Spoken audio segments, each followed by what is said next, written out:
Em maio de 2022, pescadores amadores encontraram algo que jamais esperariam nas águas rasas do rio Paraguai, próximo à divisa entre Mato Grosso do Sul e Mato Grosso. Não era um corpo, era uma mulher viva, sentada numa ilha flutuante de vegetação, completamente imóvel, com olhar fixo no horizonte. Seus cabelos, antes castanhos, segundo fotos da época do desaparecimento, estavam agora brancos como algodão. Sua pele queimada pelo sol apresentava marcas profundas de queimaduras antigas. Mas o que realmente fez os pescadores hesitarem antes de se aproximar foi o objeto que ela segurava contra o peito com força desesperada. Uma boneca artesanal, tosca, feita com tranças de cabelos humanos de diferentes tonalidades, amarradas com cipós e cobertas por uma resina escura que parecia piche. Mariana Alcântara, 34 anos, professora de educação infantil de Corumbá, havia desaparecido exatamente 2 anos e 3 meses antes. Seu Fiat Palio branco foi encontrado abandonado no quilômetro 87 da rodovia Transpantaneira, com a porta do motorista aberta, chaves na ignição e motor ainda quente. Nenhuma marca de luta, nenhum rastro de sangue. Apenas uma vida interrompida no meio de uma estrada de terra cercada por milhões de hectares de pântano impenetrável. Quando os paramédicos finalmente conseguiram tirá-la daquela ilha, Mariana não soltou a boneca, nem mesmo sob sedação hospitalar. E quando finalmente começou a falar, semanas depois, suas primeiras palavras não foram um pedido de ajuda ou um choro de alívio. Foram apenas 3 nomes masculinos, pronunciados como uma oração ou talvez como uma sentença cumprida. Se inscreva no canal e ative o sininho, porque esta história vai desafiar tudo o que você acredita sobre justiça, vingança e até onde uma pessoa pode ir quando o sistema falha. Deixe o like para apoiar conteúdo de qualidade e fique até o final, porque o que realmente aconteceu com Mariana Alcântara no Pantanal é mais perturbador do que qualquer teoria que você possa imaginar agora. 12 de março de 2020, quinta-feira, Corumbá, Mato Grosso do Sul. Amanhã amanheceu com aquele calor úmido característico do final do verão pantaneiro, quando o ar parece grudar na pele e cada respiração vem carregada do cheiro de lama quente e vegetação em decomposição. Mariana Alcântara acordou às 5h40 da manhã, como fazia todos os dias há mais de 10 anos. Seu apartamento simples, no 5º andar de um prédio antigo na Rua Delamare, tinha vista para o rio Paraguai. Daquela altura, o rio parecia uma fita prateada serpenteando entre construções baixas e telhados de zinco oxidado. Ela fez café forte, quase preto, e sentou-se à pequena mesa da cozinha com um caderno de capa dura azul marinho. Não era um diário comum. As páginas estavam repletas de anotações meticulosas, horários, endereços, trajetos, fotografias impressas e coladas com fita adesiva já amarelada pelo tempo. Mariana passou 15 minutos revisando cada anotação, conferindo detalhes com a precisão de quem revisa uma prova escolar antes de aplicá-la aos alunos. Qualquer vizinho que a conhecesse diria que Mariana era uma mulher comum, pontual, cordial, mas distante, dedicada ao trabalho. Lecionava para turmas de 1º ano no Centro de Educação Infantil Maria Couto, onde era conhecida pela paciência infinita com crianças difíceis e pela habilidade em fazer desenhos de animais do Pantanal que deixavam os pequenos boquiabertos. Araras azuis, tuiuius, onças pintadas, capivaras. Ela desenhava tudo de memória, com detalhes anatômicos impressionantes. Mas havia algo nos olhos de Mariana que as pessoas mais atentas notavam. Um peso. Uma sombra que não combinava com o sorriso educado que ela mantinha no rosto durante as reuniões de pais ou nos corredores da escola. Era como se ela estivesse sempre um pouco ausente, como se uma parte dela habitasse um lugar diferente, mais escuro, onde ninguém mais tinha acesso. Às 6h30 da manhã, Mariana tomou banho, vestiu calça jeans, camiseta branca de algodão e tênis de caminhada. Não era o tipo de roupa que uma professora usaria para trabalhar numa quinta-feira comum. Ela havia ligado para a escola na noite anterior, informando que tiraria 3 dias de licença médica. Problemas pessoais, disse a diretora. Preciso resolver algo urgente. Ninguém questionou. Mariana nunca faltava. tinha o direito de pedir alguns dias. Ela pegou uma mochila grande de trilha, daquelas com armação de alumínio para distribuir o peso nas costas, e começou a enchê-la com itens cuidadosamente selecionados. Não eram itens de turista. Eram suprimentos de sobrevivência. Facão de lâmina larga, corda de nylon, isqueiro à prova d'água, repelente industrial, comprimidos de purificação de água, barras de cereal, 2 litros de água mineral, uma lona impermeável, lanterna de cabeça com baterias extras e um kit de primeiros socorros completo. No fundo da mochila, envolto em um saco plástico triplo, estava o caderno azul marinho. E junto dele, uma fotografia antiga dentro de um saquinho hermético. A foto mostrava 2 meninas. Mariana, com seus 13 anos, abraçada a uma criança de cabelos cacheados e sorriso largo. Isabela, sua irmã, 8 anos mais nova. Na foto, Isabela tinha 5 anos e segurava um picolé de morango que derretia em sua mão, escorrendo pelos dedos enquanto ela ria. Era uma tarde de domingo no Parque Marina Gatás. Dias simples. Dias que pareciam impossíveis de terem existido agora, olhando pelo retrovisor do tempo. Isabela havia completado 21 anos em janeiro de 2018.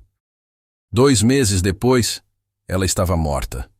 Mariana fechou os olhos e apertou a fotografia contra o peito por um momento, sentindo a textura do plástico protetor sob seus dedos. Então, com um movimento seco, guardou tudo de volta na mochila e fechou o zíper. Às 7h15, ela desceu pela escadaria do prédio. O elevador estava quebrado há meses, mas Mariana preferia assim. Menos câmeras, menos testemunhas. Menos pessoas para perguntar para onde ela estava indo com aquela mochila de trilha em plena quinta-feira de manhã.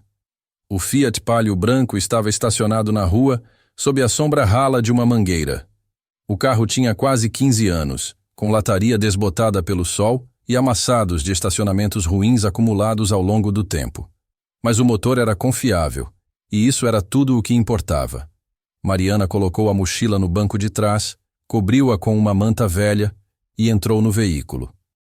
Antes de dar a partida, ela abriu o porta-luvas e pegou um envelope pardo. Dentro, havia R$8.000 em notas de 50 e 100, economizados ao longo de 2 anos com uma disciplina quase obsessiva. Cada mês, ela guardava uma parte do salário. Cortou gastos supérfluos. Cancelou assinaturas. Não viajou. Não comprou roupas novas. Não saiu com amigas. Cada real tinha um propósito. Mariana contou o dinheiro pela última vez. Depois guardou o envelope no bolso interno da mochila. Deu a partida. O motor tossiu uma vez antes de pegar. Ela ajustou o retrovisor, verificou os espelhos laterais e saiu da vaga com cuidado, dirigindo lentamente pela Rua Delamare até alcançar a Avenida General Rondon. Corumbá ainda acordava. As ruas estavam relativamente vazias, apenas alguns ônibus urbanos e motocicletas de entregadores circulando. O céu começava a clarear no horizonte, revelando as primeiras tonalidades de laranja e rosa de um amanhecer pantaneiro. Mariana atravessou a cidade em silêncio, sem rádio, sem música, apenas o som do motor e o rangido ocasional das marchas. Ela não olhou para trás. Na Avenida Universitária, passou em frente ao Hospital Regional, onde Isabela havia sido socorrida naquela madrugada de março de 2018. O prédio branco de 3 andares parecia menor à luz do dia, quase insignificante. Mariana manteve os olhos fixos na estrada, mas sentiu o aperto familiar no peito, aquela dor que nunca realmente desaparecia. Apenas ficava dormente, esperando. 15 minutos depois, ela estava na BR-262, a rodovia que conecta Corumbá ao interior do estado. O trânsito era leve. Caminhões de carga seguiam em direção à Bolívia, e alguns carros de passeio faziam o trajeto oposto, vindo das fazendas e pequenas cidades do interior. Mariana manteve velocidade constante, sempre dentro do limite, nada que chamasse atenção. No quilômetro 652, ela pegou o desvio para a rodovia Transpantaneira. A estrada asfaltada deu lugar a uma via de terra batida, larga mas esburacada, que se estendia por 149 quilômetros através do coração do Pantanal Norte. A Transpantaneira não era uma estrada comum. Era uma ferida aberta na paisagem, um corte reto através de milhões de hectares de planície alagável, ladeada por 119 pontes de madeira que atravessavam corichos, vazantes e rios menores. Durante a temporada de cheias, de janeiro a abril, a estrada se transformava em um corredor estreito entre oceanos de água barrenta, onde jacarés se aqueciam nas margens e garças brancas pescavam em águas rasas. Agora, no início de março, o Pantanal estava em transição.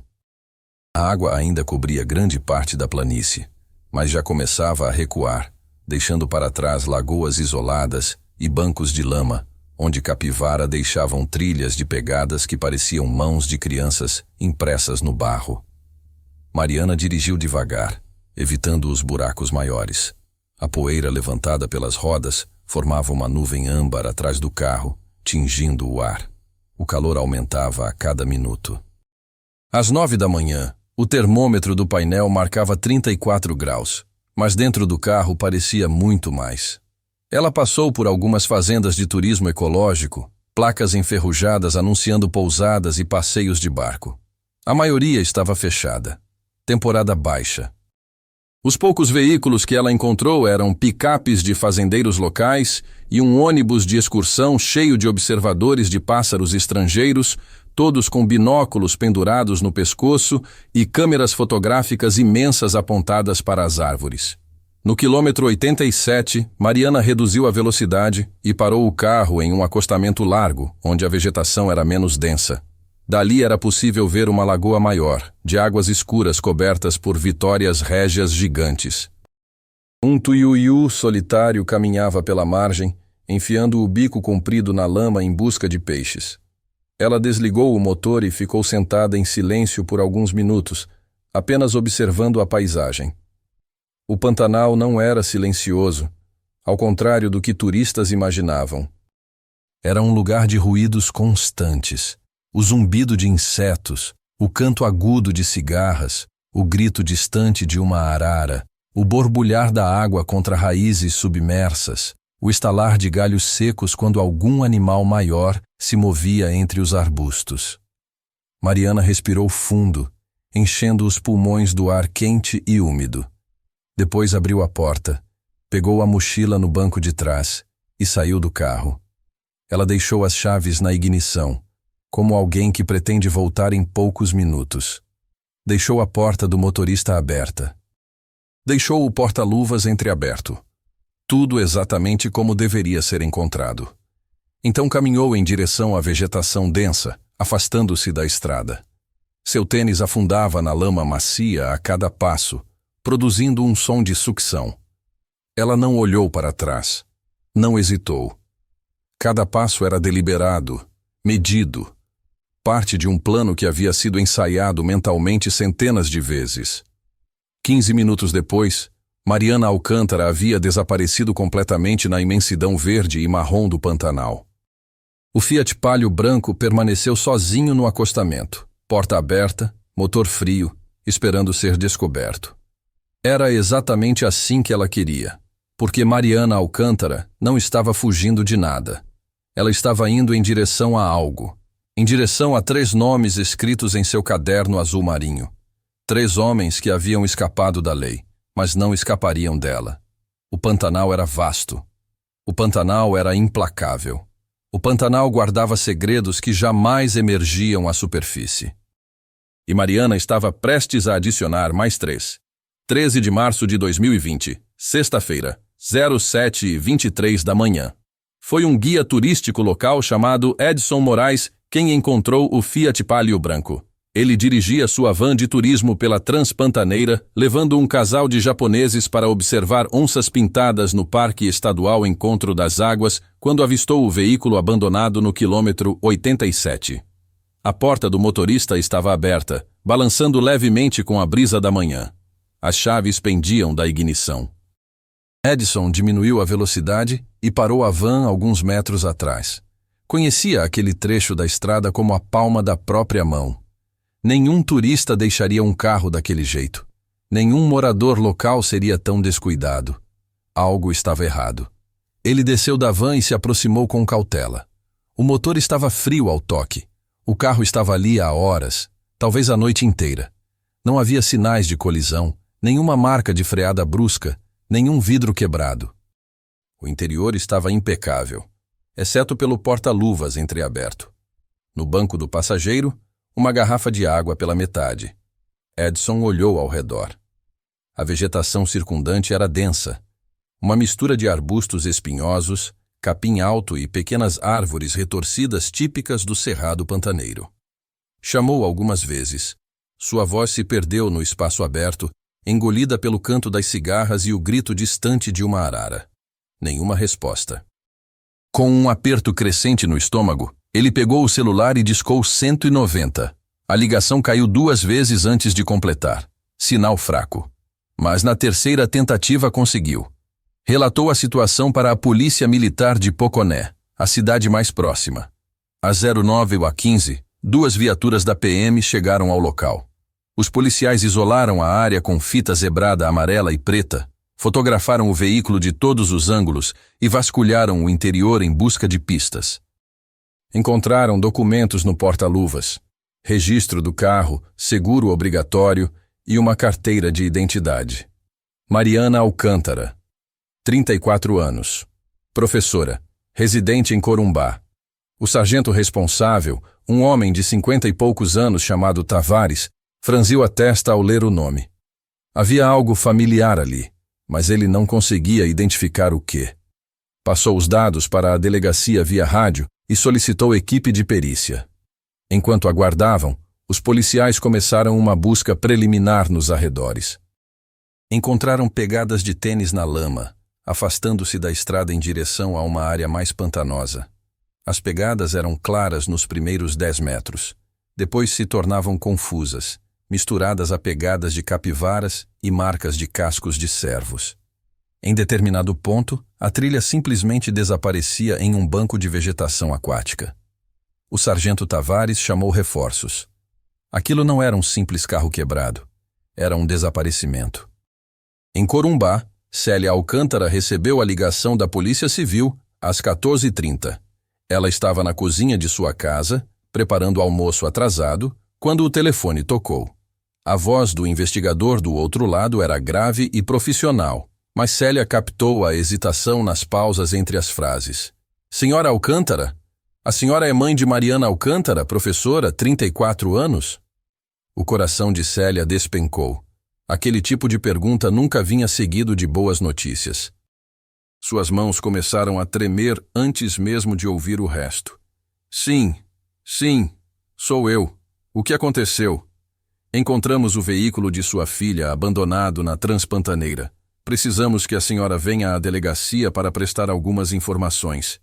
Mariana está com a senhora? Célia deixou a colher cair na panela. O som de metal batendo em metal ecoou pela cozinha vazia. Não. Ela me disse que ia viajar, tirar uns dias de folga. Ela estava bem. A voz de Célia falhou. Porque não era verdade. Mariana não estava bem. Célia sabia disso. Qualquer mãe saberia. Havia algo consumindo sua filha por dentro. Algo que ela carregava desde o dia em que Isabela havia morrido, 2 anos antes. Isabela. Célia fechou os olhos e viu o rosto da filha mais nova. Cabelos cacheados, sempre despenteados, sorriso fácil, risada contagiante. Isabela, que havia entrado para a faculdade de pedagogia aos 19 anos, cheia de sonhos de se tornar professora como a irmã mais velha.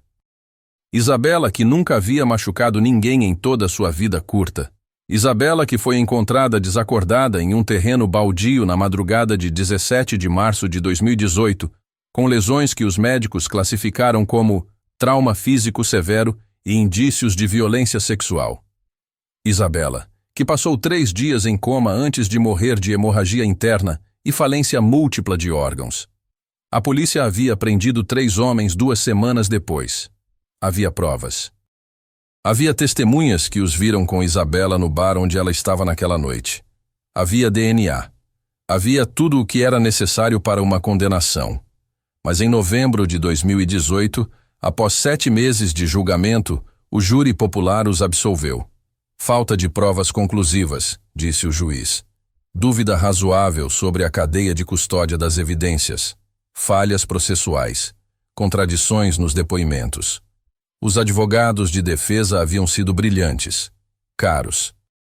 Contratados pelas famílias dos acusados, famílias com dinheiro, com conexões, com influência. Um deles era filho de um fazendeiro poderoso, outro, sobrinho de um vereador. O terceiro tinha um tio delegado aposentado. Quando a sentença foi lida, Mariana estava na galeria do tribunal. Célia nunca esqueceria a expressão no rosto da filha naquele momento.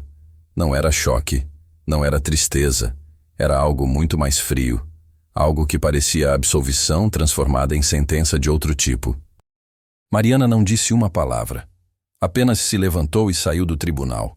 Nos meses seguintes, ela pareceu melhorar, voltou a trabalhar, manteve rotina, conversava normalmente, mas Célia percebia. Havia algo diferente nos olhos da filha, uma determinação quieta, uma paciência que não era paz, mas sim espera. E agora, 2 anos depois, Mariana havia desaparecido no Pantanal. A investigação oficial começou na tarde de 13 de março de 2020. A Polícia Civil designou o caso para a Delegacia de Polícia de Poconé, mas devido à gravidade e ao perfil da desaparecida, a investigadora Luciana Freitas, da Delegacia Especializada de Homicídios e Proteção à Pessoa, DHPP, de Cuiabá, assumiu a coordenação. Luciana tinha 42 anos, 20 anos de polícia, e uma reputação de não desistir de casos frios. Era uma mulher de estatura média, cabelos pretos cortados curtos, e uma maneira direta de falar que às vezes era confundida com rudeza, mas era apenas eficiência. Ela não perdia tempo com rodeios. Na manhã de 14 de março, Luciana estava na Transpantaneira, examinando o Fiat Palio já removido para o pátio da perícia. Mas antes, fotografou cada centímetro do local onde ele foi encontrado. A perícia confirmou.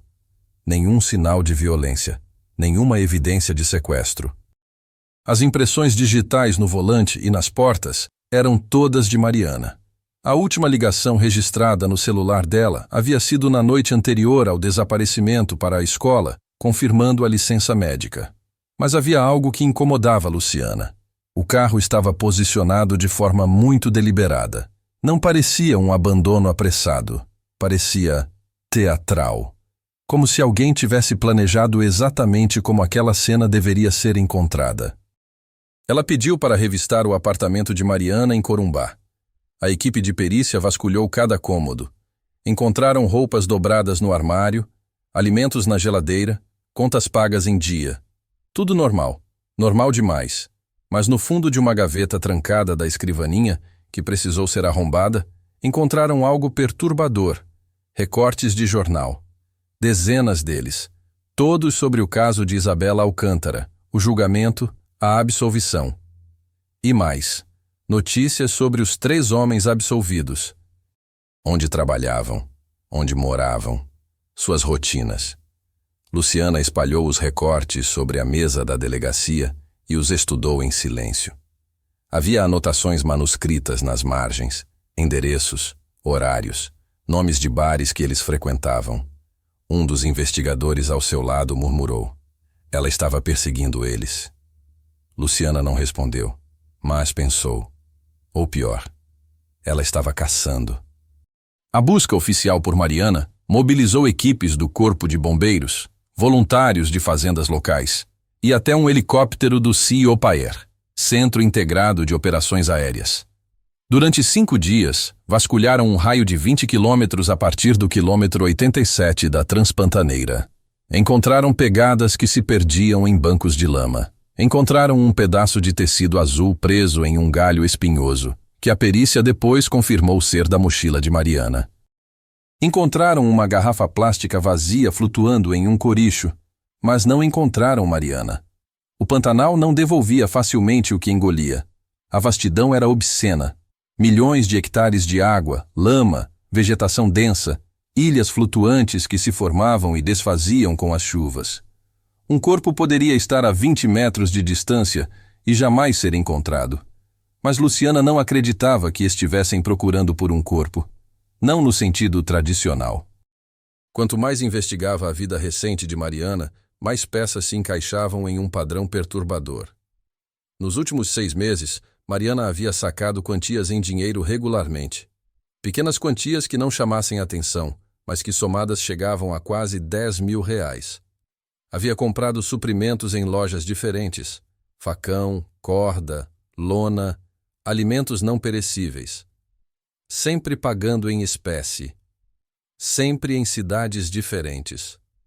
Ela havia pesquisado rotas do Pantanal, pontos de acesso a fazendas isoladas, horários de movimento na Transpantaneira. Seu histórico de navegador, recuperado por peritos digitais, era uma tese de planejamento. E havia algo mais. Algo que Luciana só descobriu quando conversou pessoalmente com a mãe de Mariana. Célia, sentada na sala de estar de sua casa modesta, com os olhos vermelhos de tanto chorar, revelou um detalhe que ninguém mais sabia. 2 semanas antes de desaparecer, Célia disse com voz embargada, Mariana me pediu uma coisa estranha. Ela pediu para eu cuidar das cinzas de Isabela. As cinzas? Luciana se inclinou para a frente. Sim, Isabela foi cremada. Nós guardávamos as cinzas em uma urna aqui em casa. Mariana sempre dizia que um dia espalharíamos as cinzas no Pantanal, que Isabela amava aquele lugar. Mas naquela tarde, ela me abraçou, me disse que me amava e pediu para eu segurar as cinzas com cuidado, como se estivesse se despedindo. Célia cobriu o rosto com as mãos. Eu devia ter percebido. Eu devia ter feito algo. Luciana tocou gentilmente o ombro da mulher. A senhora não podia saber. Mas Luciana sabia, ou ao menos começava a suspeitar. Mariana não havia desaparecido por acidente. Mariana não era vítima de crime. Mariana havia entrado no Pantanal com um propósito. E esse propósito estava conectado aos 3 homens cujas vidas ela havia mapeado meticulosamente em seu caderno. De volta à delegacia em Cuiabá, Luciana abriu um arquivo diferente. 3 fichas criminais. 3 homens absolvidos pelo assassinato de Isabela Alcântara. Daniel Ferreira Gomes, 29 anos. Trabalhava como gerente em uma rede de postos de combustível em Cáceres, MT, filho de fazendeiro influente. Lucas Henrique Moura, 31 anos. Vendedor de equipamentos agrícolas. Sobrinho de um vereador de Cuiabá. Rafael Pinto Costa, 28 anos. Empresário do ramo de transporte. Família com conexões políticas. Luciana pegou o telefone e fez 3 ligações. Pediu para verificar o paradeiro desses 3 homens. Precisava confirmar uma suspeita que crescia como uma sombra em sua mente. A resposta veio 2 horas depois. E confirmou seus piores temores. Daniel Ferreira Gomes havia sido reportado como desaparecido pela família em 20 de agosto de 2020, 5 meses após o sumiço de Mariana.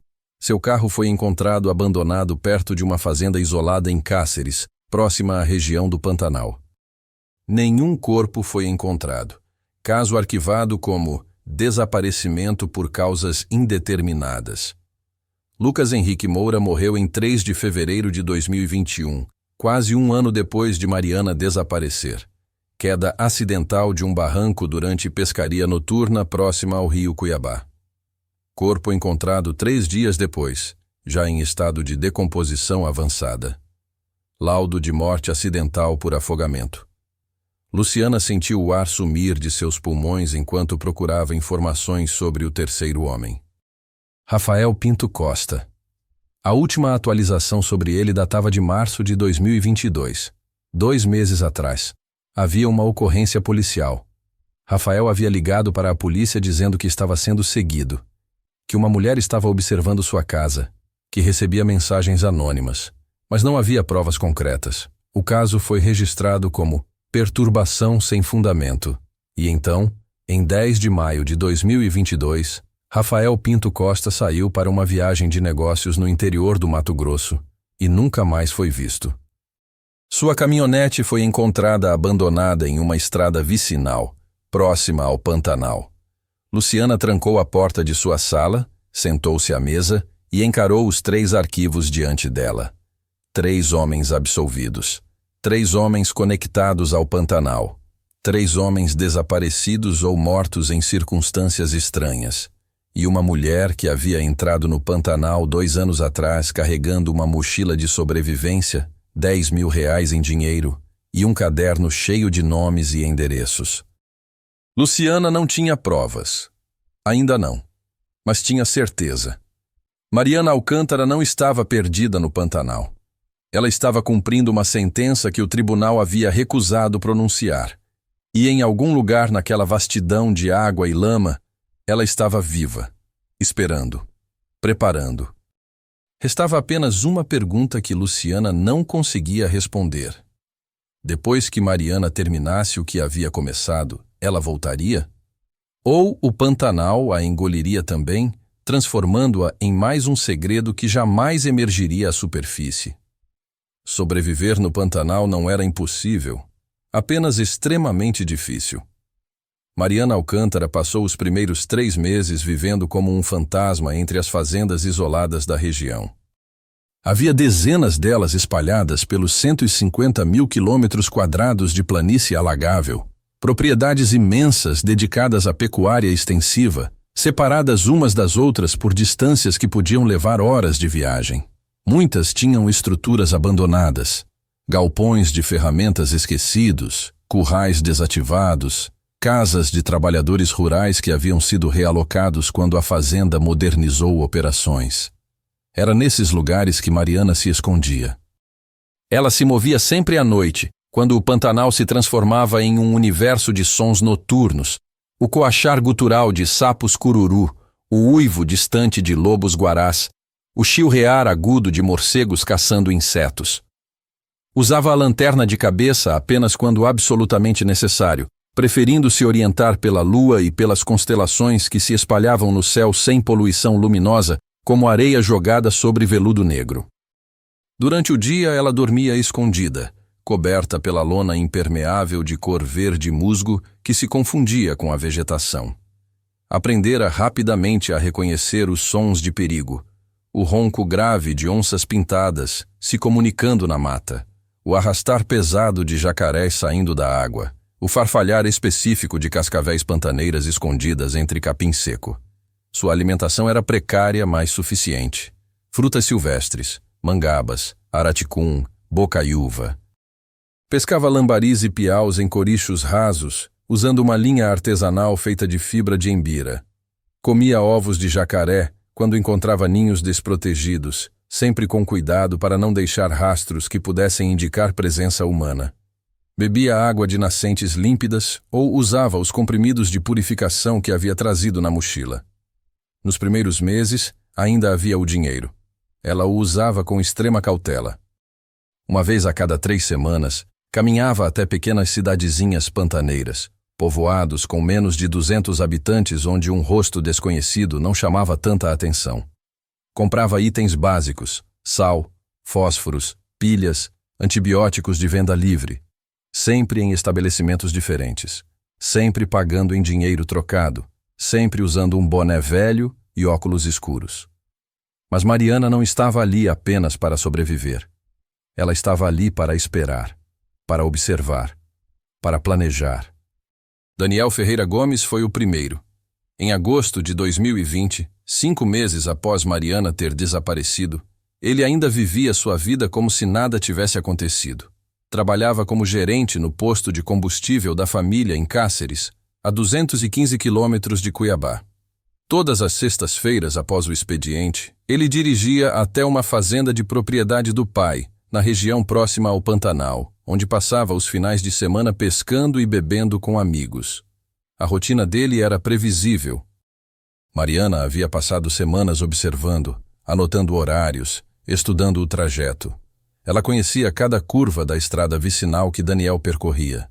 Conhecia o ponto exato onde a estrada margeava um canal profundo, escondido por vegetação densa. Na noite de 20 de agosto, Daniel estava dirigindo sozinho de volta à fazenda depois de jantar em um restaurante local. Eram quase 22 horas. A estrada era escura, iluminada apenas pelos faróis de sua caminhonete. Ele vinha ouvindo música alta, provavelmente distraído, quando os faróis captaram algo no meio da pista. Uma pessoa, de pé, imóvel. Daniel pisou no freio instintivamente. A caminhonete derrapou na terra solta, mas parou a tempo. Ele baixou o vidro irritado, pronto para gritar com o idiota que ficava parado no meio da estrada no escuro. Mas a figura não se mexeu. Era uma mulher, magra, cabelos presos em um rabo de cavalo, roupas sujas de lama. Ela segurava algo nas mãos. Uma mochila velha, talvez. Daniel hesitou. Havia algo familiar naquela silhueta, mas a distância e a escuridão impediam identificação clara. Ele desceu da caminhonete, deixando o motor ligado e os faróis acesos. Deu alguns passos em direção à mulher. — Ei, você está bem? Precisa de ajuda? A mulher não respondeu. Daniel deu mais alguns passos. Agora conseguia ver melhor o rosto dela. Pele queimada de sol, olhos fundos, expressão vazia. Parecia uma moradora de rua ou alguém perdido há dias. — Olha, eu posso te dar uma carona até a cidade, mas você precisa sair da frente da... A voz de Daniel morreu quando a mulher finalmente falou. — Você não me reconhece? Havia algo na voz dela. Algo calmo, controlado, assustador na ausência de emoção.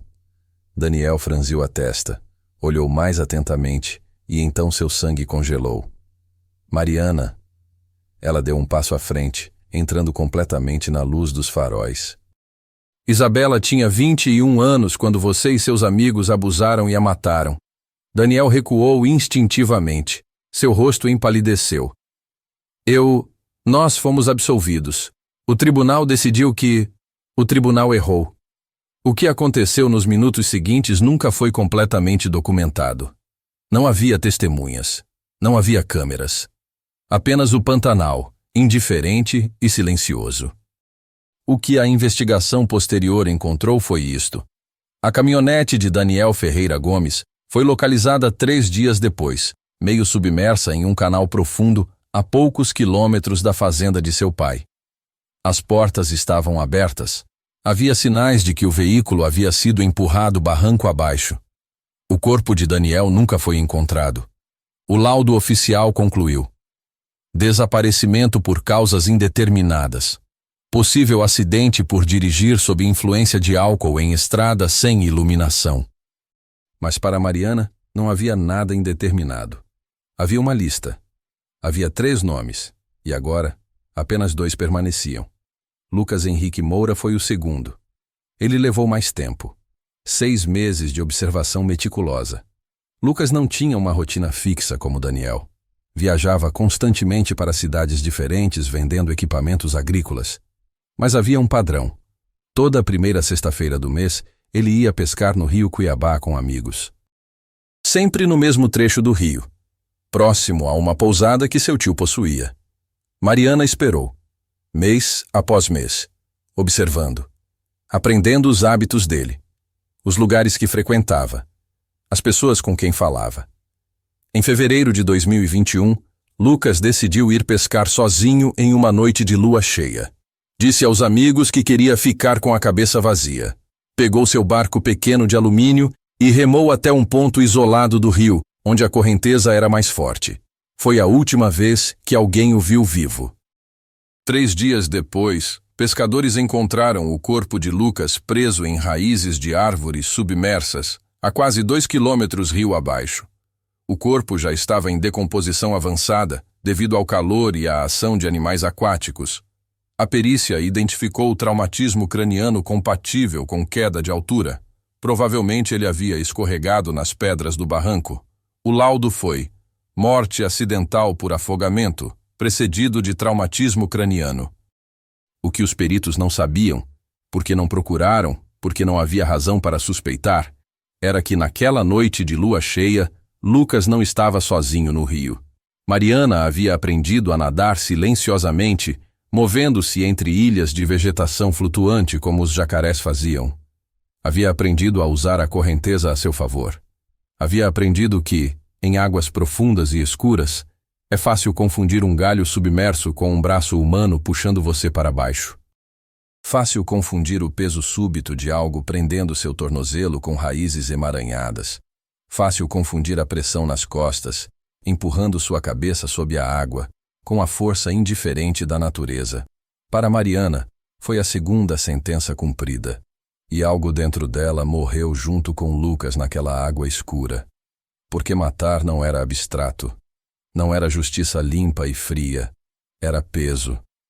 Era terror nos olhos de outro ser humano, mesmo que esse ser humano fosse monstro. Era ouvir súplicas abafadas pela água. Era sentir a vida se esvaindo entre seus dedos e saber que você nunca seria a mesma pessoa depois disso. Mas havia ainda um nome na lista: Rafael Pinto Costa. E Mariana já não tinha certeza se estava fazendo justiça por Isabela, ou se estava apenas terminando algo que não sabia mais como parar. Rafael era diferente dos outros dois, mais cauteloso, mais paranoico. Depois que Daniel desapareceu, Rafael começou a sentir que algo estava errado. Quando Lucas morreu, a sensação se transformou em medo real. Ele não tinha provas. Não tinha como explicar aquele pressentimento visceral de que alguém estava vindo por eles, um por um. Em março de 2022, Rafael começou a ver uma mulher observando sua casa. Sempre de longe, sempre desaparecendo quando ele tentava se aproximar. Ele ligou para a polícia várias vezes. Registrou boletim de ocorrência. Mas sem provas concretas, sem ameaças diretas, não havia nada que a polícia pudesse fazer. Rafael parou de sair sozinho. Contratou segurança particular. Instalou câmeras ao redor de sua propriedade. Mas o medo corroía tudo. Ele bebia mais, dormia menos, via ameaças em cada sombra. Em 10 de maio de 2022, Rafael decidiu que precisava sair da cidade. Que precisava desaparecer por um tempo até descobrir o que estava acontecendo. Preparou uma viagem de negócios falsa, uma desculpa para ficar fora por alguns meses. Ele não sabia que Mariana havia esperado exatamente por isso.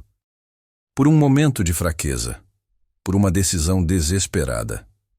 Rafael dirigia pela rodovia MT-060 em direção a uma fazenda remota que seu pai possuía, onde planejava se esconder. Era de manhã. Havia tráfego leve. Ele estava alerta, verificando constantemente o retrovisor. Foi quando viu a caminhonete velha atrás dele, verde desbotada, placas sujas demais para ler, mantendo distância constante. O coração de Rafael acelerou. Ele aumentou a velocidade. A caminhonete aumentou também. Rafael pegou o celular, mas o sinal estava fraco. Ele estava entrando em uma área mais isolada, próxima ao Pantanal. Precisava chegar à fazenda. Lá haveria pessoas. Segurança. Mas a estrada tinha outros planos. Em uma curva fechada, cercada por vegetação densa, a caminhonete verde acelerou bruscamente, fechando Rafael. Ele desviou para não colidir, pisou no freio, mas a estrada era de terra solta. O veículo derrapou, saiu da pista, desceu uma ribanceira curta e parou em um matagal espesso. Rafael estava tonto, mas consciente. Sem ferimentos graves. Tentou dar partida no motor. Nada. Tentou o celular. Sem sinal. Então ouviu passos se aproximando. Ele olhou pelo retrovisor lateral e viu uma figura descendo a ribanceira. Uma mulher. Magra. Cabelos embaraçados. Roupas cobertas de lama seca. E nos olhos, algo que Rafael reconheceu imediatamente. Reconheceu porque havia visto o mesmo olhar uma vez antes, na galeria do tribunal, quando a sentença de absolvição foi lida. Mariana Alcântara. Rafael trancou as portas do carro com mãos trêmulas. Tentou dar partida novamente. O motor tossiu, mas não pegou. Mariana se aproximou devagar. Parou do lado do motorista. Olhou para Rafael através do vidro. Não havia raiva no rosto dela. Não havia ódio. Apenas uma determinação exausta, como alguém cumprindo uma tarefa que há muito deixou de fazer sentido, mas que não pode abandonar. Rafael gritou através do vidro. Por favor, eu tenho família, eu tenho filhos. Foi um erro, eu era jovem, eu não sabia o que estava fazendo. Isabela também tinha família, Mariana disse calmamente. Sua voz era audível mesmo através do vidro fechado. Ela tinha uma mãe que nunca mais dormiu direito. Ela tinha uma irmã que passou 2 anos planejando como fazer vocês pagarem pelo que fizeram. Rafael socou o vidro com desespero. Eu não queria, foi o Daniel que teve a ideia. Eu só estava lá. Eu não... Você estava lá, isso é suficiente. O que aconteceu depois deixou marcas em Mariana que jamais cicatrizariam completamente. Porque Rafael não foi rápido como Daniel. Não foi um acidente disfarçado como Lucas. Rafael lutou. Rafael implorou. Rafael lembrou Mariana de que ela estava cruzando uma linha que a transformaria em algo tão monstruoso quanto os homens que ela caçava. Mas Mariana já havia cruzado aquela linha havia muito tempo.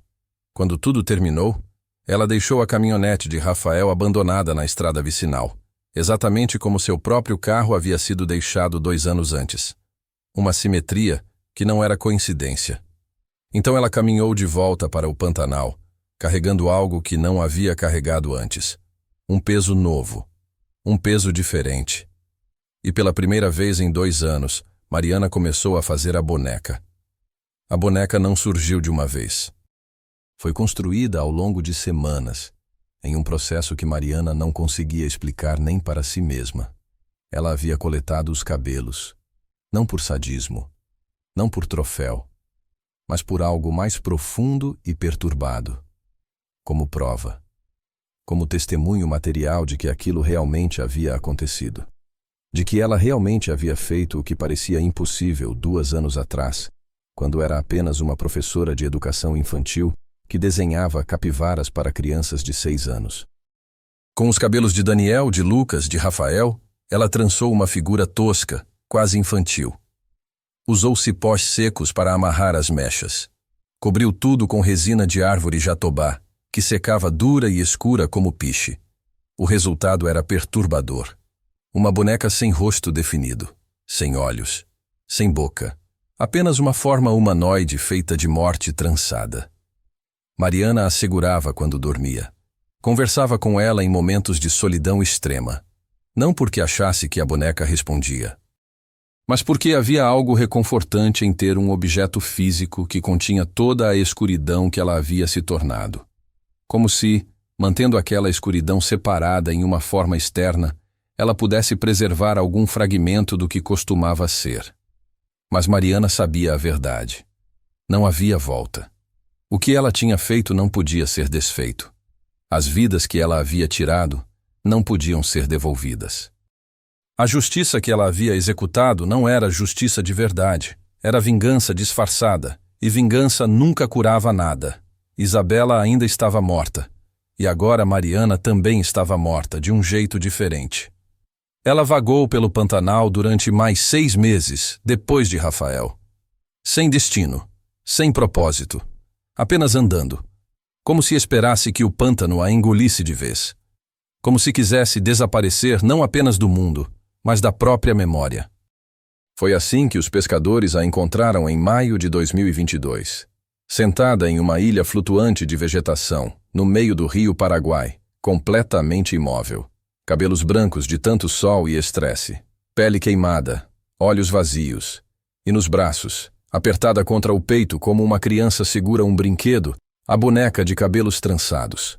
Quando os paramédicos finalmente conseguiram levá-la para o hospital, Mariana não resistiu, não lutou, apenas sussurrou repetidamente as mesmas palavras. 3. Foram 3. Agora acabou. Agora acabou. Agora acabou. Os médicos pensaram que ela estava delirando, mas a investigadora Luciana Freitas, quando soube da descoberta, entendeu imediatamente o significado daquelas palavras. E soube que teria que responder a uma pergunta que não tinha resposta fácil. O que você faz com alguém que matou 3 pessoas, mas essas 3 pessoas haviam tirado uma vida e saíram impunes? O que você faz quando a vítima se torna algoz? E o que você faz quando a sociedade inteira está dividida entre quem chama Mariana de monstro e quem a chama de heroína? A resposta estava prestes a ser testada no tribunal. Mas antes disso, Mariana precisava voltar ao mundo dos vivos. E ela não tinha certeza se ainda sabia como fazer isso. 18 de maio de 2022. 06h47 da manhã. Os pescadores Osvaldo Santos e seu filho Júnior haviam saído antes do amanhecer, como faziam todas as quartas-feiras, para pescar dourados no rio Paraguai. Era a época de vazante, quando os peixes grandes voltavam para os canais principais depois de meses dispersos pelas lagoas da cheia. A luz do sol ainda era fraca, tingindo o céu de tons rosados e alaranjados. Foi Júnior quem viu primeiro. Pai, tem alguém ali. Osvaldo virou a cabeça na direção que o filho apontava. A cerca de 50 metros, havia uma ilha flutuante de vegetação. Uma massa de plantas aquáticas entrelaçadas que se desprendeu de alguma margem e agora derivava lentamente com a correnteza. Essas ilhas eram comuns no Pantanal, algumas grandes o suficiente para abrigar árvores pequenas e até jacarés que subiam nelas para tomar sol. Mas nesta ilha havia uma figura humana. Osvaldo pegou os binóculos que usava para observar pássaros, ajustou o foco e sentiu o sangue gelar.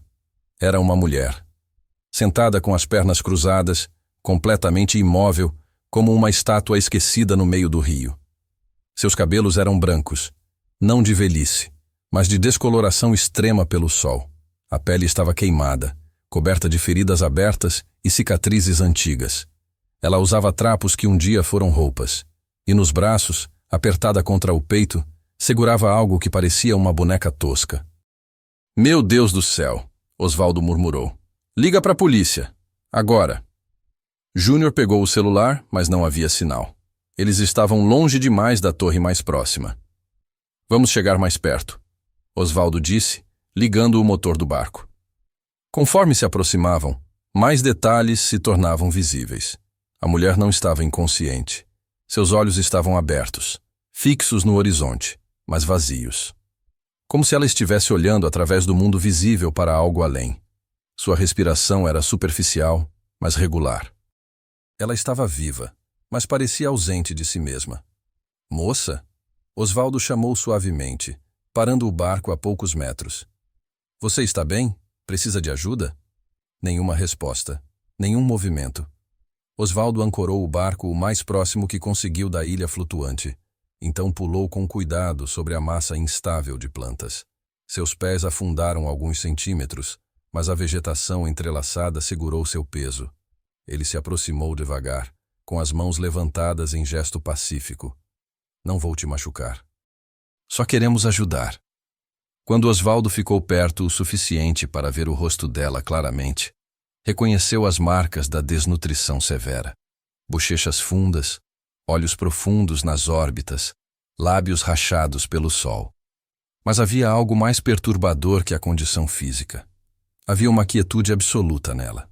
Uma ausência total de reação. Foi quando Osvaldo viu a boneca que ela segurava. Não era brinquedo infantil. Era uma construção tosca, feita com tranças de cabelo humano de diferentes cores, castanho, preto, loiro, acinzentado, amarradas com cipós secos e cobertas por uma resina escura que brilhava levemente à luz do sol nascente.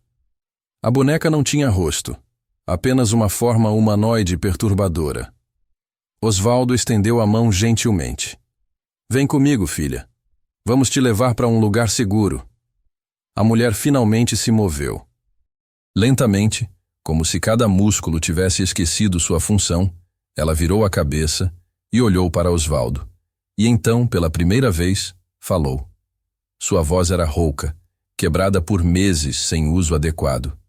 3. Ela sussurrou. Foram 3. Agora acabou. Osvaldo não entendeu, mas assentiu mesmo assim. Sim, filha. Agora acabou. Vamos te levar para casa. Mas quando tentou ajudá-la a se levantar, ela apertou a boneca com mais força contra o peito e repetiu, como uma criança recitando uma lição. 3.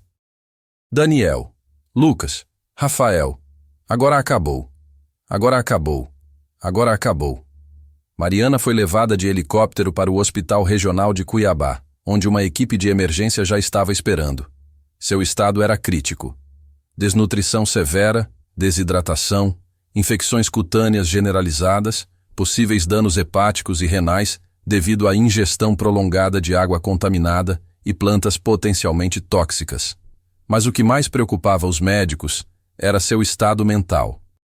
Ela estava consciente, mas não responsiva de forma coerente. Não reconhecia onde estava. Não respondia perguntas simples. Apenas segurava a boneca e repetia periodicamente os 3 nomes: Daniel, Lucas, Rafael. Os psiquiatras que a avaliaram nas primeiras 48 horas diagnosticaram estado dissociativo agudo, possivelmente resultado de trauma prolongado combinado com isolamento social extremo. Ela estava presa em algum lugar entre realidade e algum tipo de transe psicológico auto-imputado. Mas em 22 de maio, 4 dias após o resgate, algo mudou. Um enfermeiro tentou retirar a boneca de seus braços para trocar suas roupas hospitalares. Mariana reagiu violentamente pela primeira vez. Segurou a boneca com força desesperada. Começou a gritar, arranhou o braço do enfermeiro. Levou 3 pessoas para contê-la. Foi necessário sedá-la. Quando acordou horas depois, estava mais calma. Mas também mais presente. Seus olhos, antes vazios, agora mostravam consciência. E a primeira coisa que disse, olhando diretamente para a enfermeira ao lado de sua cama, foi: "Eu sei quem eu sou, eu sei o que fiz, e eu preciso falar com a polícia." A investigadora Luciana Freitas recebeu a notícia enquanto ainda estava em sua sala na DHPP de Cuiabá, cercada por arquivos que ela havia estudado obsessivamente pelos últimos 2 anos. Mariana Alcântara estava viva. Mariana Alcântara estava consciente. E Mariana Alcântara queria confessar. Não era confissão. Era testemunho. Luciana chegou ao hospital às 15h30 do mesmo dia. Entrou no quarto onde Mariana estava sob vigilância policial constante. A professora desaparecida há 2 anos estava irreconhecível. Tinha perdido quase 20 quilos. Sua pele estava marcada por cicatrizes de queimaduras e cortes, seus cabelos brancos cortados irregularmente pelos médicos para tratar infecções do couro cabeludo. Mas seus olhos estavam lúcidos. Luciana puxou uma cadeira e sentou-se ao lado da cama. Por um longo momento, as 2 mulheres apenas se olharam em silêncio. Foi Mariana quem falou primeiro. "Você já sabe, não é?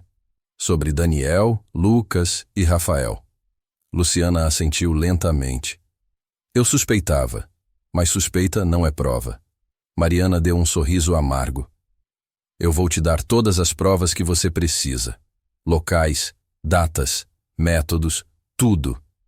Mas primeiro, eu preciso que você entenda algo." "O quê?" "Eu não me arrependo de ter matado eles. Eu sei que deveria. Sei que isso me torna monstro, mas toda vez que fecho os olhos eu vejo o rosto de Isabela. Eu vejo minha irmã com 21 anos, com a vida toda pela frente, e então eu vejo o que eles fizeram com ela, e não consigo sentir remorso por tirar da terra 3 homens que estupraram e mataram uma menina e saíram impunes porque tinham dinheiro e conexões." Luciana manteve a expressão neutra, mas algo dentro dela reconheceu a verdade daquelas palavras. Ela também tinha lido o processo de Isabela Alcântara. Tinha visto as falhas processuais absurdas. Tinha visto como advogados caros manipularam tecnicalidades legais para transformar culpa evidente em dúvida razoável. "Mariana", Luciana disse cuidadosamente, "eu entendo sua dor, mas você cruzou uma linha que não pode ser descruzada. Você tirou 3 vidas. Não importa o quão culpados eles eram. Você não tinha o direito de ser juíza, júri e carrasco." "Eu sei." Mariana olhou para a boneca que repousava ao lado da cama, permitida pelos médicos apenas porque removê-la causava crises. "É por isso que eu vou contar tudo. É por isso que vou aceitar as consequências. Mas antes de me levar presa, eu preciso que você responda uma pergunta." "Qual?" "Se fosse sua irmã, se fossem essas 3 pessoas que tivessem destruído alguém que você amava, e então o sistema judicial deixasse eles livres, Você teria ficado de braços cruzados? Luciana não respondeu, porque sabia que qualquer resposta seria mentira ou hipocrisia. Nos dias seguintes, Mariana forneceu um relato detalhado de tudo. Locais exatos onde os corpos poderiam ser encontrados. Descrições minuciosas de como planejou cada etapa. Admitiu tudo sem reservas, sem tentar diminuir sua culpa. A confissão foi tão completa que chegava a ser perturbadora. Era como se ela precisasse vomitar 2 anos de escuridão para fora, colocando cada detalhe em palavras para exorcizar o peso que carregava. Equipes de perícia foram enviadas aos locais indicados.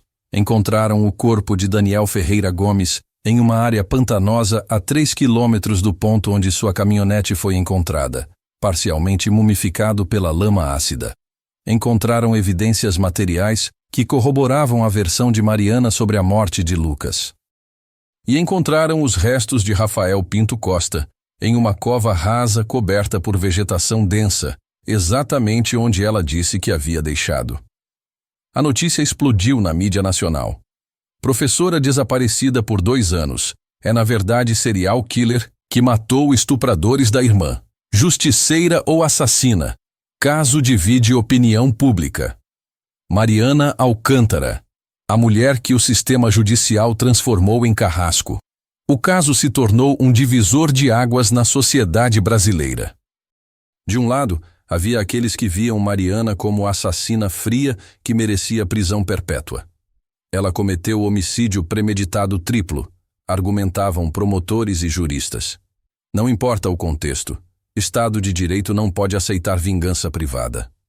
Do outro lado, havia movimentos sociais, vítimas de violência sexual, famílias que haviam visto agressores saírem impunes da justiça. Para eles, Mariana era símbolo de algo maior, a falência do sistema judicial brasileiro em proteger vítimas e punir culpados. Ela fez o que o Estado se recusou a fazer, diziam. Daniel, Lucas e Rafael eram culpados. Todo mundo sabia. Mas foram absolvidos porque tinham dinheiro. Protestos aconteceram em frente ao tribunal onde seria julgada. Alguns pedindo pena máxima. Outros pedindo absolvição. A mãe de Mariana, Dona Célia, deu uma entrevista que partiu corações. Eu perdi 2 filhas. Isabela morreu em 2018. Mariana morreu quando entrou naquele Pantanal. A mulher que voltou não é minha filha. É o fantasma de alguém que não conseguiu sobreviver à injustiça. E agora a justiça que falhou com Isabela vai prender quem tentou fazer o que ela não fez. O julgamento de Mariana Alcântara começou em setembro de 2022, 4 meses após seu resgate. O tribunal do júri estava lotado. Jornalistas do Brasil inteiro. Familiares das vítimas, tanto de Mariana quanto dos 3 homens que ela matou. Ativistas, curiosos. A acusação foi direta. Triplo homicídio qualificado com premeditação. Pediam pena máxima. A defesa não tentou negar os fatos. Em vez disso, construiu o argumento em torno de inexigibilidade de conduta diversa. A ideia de que, dadas as circunstâncias extremas, não se poderia razoavelmente esperar que Mariana agisse de outra forma. Minha cliente foi levada ao limite absoluto do sofrimento humano, disse o advogado de defesa. Viu sua irmã ser destruída. Viu os culpados serem absolvidos por falhas processuais grotescas. Viu o sistema que deveria proteger sua família simplesmente desmoronar. E quando não sobrou nenhuma via legal, quando todas as portas da justiça se fecharam, ela fez a única coisa que seu cérebro traumatizado conseguia processar como solução. A promotoria contra-atacou. Inexigibilidade de conduta diversa se aplica a situações de perigo iminente, não a vinganças planejadas meticulosamente durante 2 anos. Mariana Alcântara não agiu por impulso. Ela planejou, executou, cobriu rastros. Isso não é trauma, é assassinato a sangue frio. O momento mais impactante do julgamento aconteceu quando Mariana foi chamada a depor. Ela subiu ao estrado magra, pálida, mas com a postura ereta de quem já não tinha nada a perder. Quando perguntaram se tinha algo a dizer em sua defesa, ela respondeu: Eu matei 3 homens. Isso é fato. Eu não vou mentir dizendo que foi legítima defesa ou que foi acidente. Eu planejei. Eu executei. Eu sabia exatamente o que estava fazendo. Um silêncio absoluto dominou a sala. Mas eu também quero que este tribunal entenda algo. Daniel Ferreira Gomes, Lucas Henrique Moura e Rafael Pinto Costa estupraram e mataram minha irmã. Havia provas, havia testemunhas, havia DNA. E ainda assim foram absolvidos. Não porque eram inocentes, mas porque o sistema judicial brasileiro permite que dinheiro e conexões políticas comprem impunidade. Mariana olhou diretamente para os jurados. Eu não estou pedindo perdão. Não estou pedindo compreensão. Eu fiz escolhas e vou pagar por elas. Mas antes de me condenarem, eu quero que vocês perguntem a si mesmos: quantas Isabelas precisam morrer enquanto seus assassinos saem livres? Quantas famílias precisam ser destroçadas antes que o sistema judicial seja reformado? Quantas mulheres vão precisar se transformar em monstros porque o Estado se recusou a fazer seu trabalho? Ela fez uma pausa e então disse a última coisa antes de se sentar. Eu sou culpada, mas o sistema que me criou também é. Após 3 dias de julgamento, o júri popular se retirou para deliberar. Levaram 8 horas. Quando voltaram, a tensão no tribunal era palpável. O veredicto foi lido. Culpada de triplo homicídio qualificado, mas com atenuantes significativas reconhecidas: estado emocional extremo provocado por falha estatal, ausência de antecedentes criminais, confissão completa e voluntária. A pena, 25 anos de prisão em regime inicialmente fechado. Mas o juiz, ao pronunciar a sentença, fez algo incomum. Leu uma nota explicativa. Este tribunal reconhece que Mariana Alcântara cometeu crimes graves que não podem ser ignorados. No entanto, este tribunal também reconhece que houve falha sistêmica grotesca no caso que originou estas mortes. A absolvição de Daniel Ferreira Gomes, Lucas Henrique Moura e Rafael Pinto Costa foi juridicamente questionável e socialmente injusta. Embora isso não justifique vingança privada, ignorar esse contexto seria perpetuar a mesma injustiça que trouxe este caso a este tribunal. A sentença foi recebida com reações mistas. Metade da sala aplaudiu, a outra metade vaiou. Mariana não reagiu. Apenas baixou a cabeça e foi levada pelos agentes penitenciários. 3 anos se passaram desde o julgamento. Mariana cumpre sua pena em uma penitenciária feminina em Cuiabá. Segundo relatórios de psicólogos prisionais, ela é presa modelo. Não causa problemas. Participa de oficinas. Ajuda outras detentas com educação. Ainda é professora, mesmo atrás das grades. Mas os mesmos relatórios indicam que ela sofre de depressão crônica e nunca se recuperou totalmente do trauma de 2 anos no Pantanal. A boneca foi destruída por ordem judicial. Mariana não reagiu quando informada. Apenas disse: era hora. Dona Célia a visita uma vez por mês. Essas visitas são silenciosas. Mãe e filha sentam-se frente a frente, segurando as mãos através do vidro, sem saber o que dizer porque não há palavras suficientes para preencher o vazio que Isabela deixou. A investigadora Luciana Freitas se aposentou em 2023. Em sua última entrevista antes de deixar a polícia, foi perguntada sobre o caso que a marcou mais profundamente. Ela não hesitou. O caso Mariana Alcântara, porque me fez questionar tudo o que eu achava que sabia sobre justiça. E me fez perceber que às vezes o sistema falha de forma tão grotesca que cria monstros onde deveriam existir apenas vítimas procurando paz. O legado do caso Mariana Alcântara se estendeu além de sua prisão. Em 2023 foi aprovada na Câmara dos Deputados a Lei Isabela, uma reforma no Código de Processo Penal que endurece requisitos para a absolvição em casos de violência sexual com provas materiais robustas. A lei também cria protocolos mais rígidos para evitar contaminação de provas e aumenta penas para advogados que usam táticas processuais abusivas. Não foi vitória, foi cicatriz, mas era algo. Quanto a Mariana, ela enviou uma carta a movimentos de vítimas de violência sexual em 2024. A carta foi lida em um evento público. Dizia: eu não sou heroína, eu não sou exemplo, eu sou apenas alguém que quebrou de um jeito que não deveria ter quebrado. Se minha história serve para alguma coisa, que sirva como aviso. Não esperem que vítimas se transformem em justiceiras. Consertem o sistema antes que mais pessoas sejam forçadas a escolher entre morrer por dentro ou se tornarem aquilo que odeiam. Isabela merecia justiça de verdade, não vingança. E eu perdi minha humanidade porque o Estado perdeu a dele primeiro. Em 2025, Mariana será elegível para progressão de regime. Poderá ir para semiaberto. Talvez um dia seja liberada. Mas mesmo quando sair, se sair, ela sabe que nunca deixará aquela prisão de verdade. Porque a maior prisão não é feita de concreto e grades. É feita de memórias, de escolhas que não podem ser desfeitas, de 3 nomes que ecoam para sempre: Daniel, Lucas, Rafael. E um nome que ecoa mais alto que todos os outros: Isabela. A história de Mariana Alcântara não tem final feliz. Não há justiça perfeita neste caso. Não há vitória moral clara. Há apenas uma verdade devastadora. Quando o sistema de justiça falha, ele não falha apenas com as vítimas. Ele falha com todos, porque cria um vácuo onde vingança pode parecer a única resposta possível. Segundo dados do Fórum Brasileiro de Segurança Pública, apenas 8% dos casos de estupro no Brasil resultam em condenação.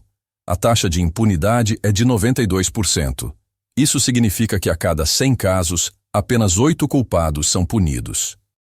Os outros 92 saem livres, seja por falta de provas preservadas adequadamente, por falhas processuais ou por defesas técnicas que exploram brechas legais.